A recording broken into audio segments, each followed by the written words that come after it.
মা আর মেয়ে আমার মুখোমুখি বসেছে ওরা। মেয়ের বয়স কত হবে? বড় জোর 5। বেশ পাকা পাকা কথা বলছে। বাচ্চাদের মুখে পাকা পাকা কথা শুনতে মন্দ লাগে না। আমি মেয়েটির দিকে তাকিয়ে আছি আর ওর কথা শুনে হাসছি। মেয়ে মাকে জিজ্ঞেস করলো, মা, এই ট্রেনটা কোথায় গিয়ে একেবারের জন্য থেমে যাবে?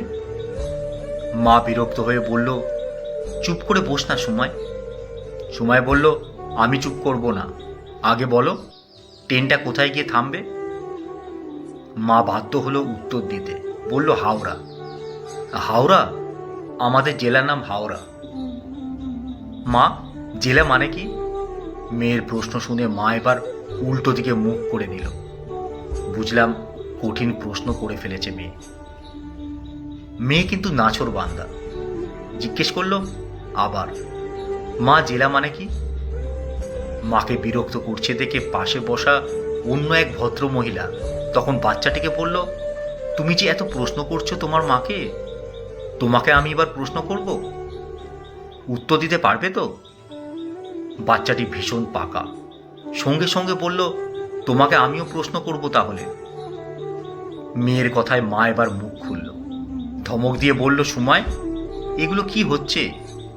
বড়দের সাথে এভাবে কেউ কথা বলে? সময় মায়ের ধমকানিতে 2 মিনিট মতো থেমে গেল।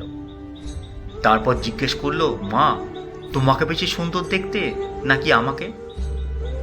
মেয়ের এমন প্রশ্নে মা হেসে ফেলল। শুধু মা কেন, আশেপাশে সকলেই হাসছে।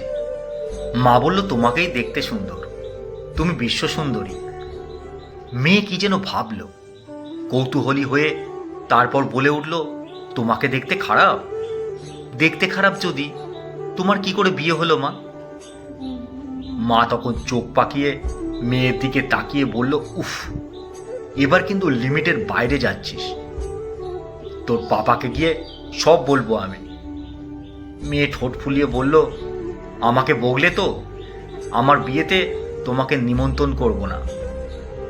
আমার বরের সাথে দার্জিলিং যাব, তোমাকে নিয়েও যাব না। পাপা আমাকে বগলে আমি যেইটা দেখেছি সেইটাও সবাইকে বলে দেব। বলেই কাঁদতে শুরু করলো। মনে মনে ভাবছি, এই রে, একে কেউ থামাও, কি জানি কি দেখেছে আবার। এদিকে মাও আর রিস্ক নিল না।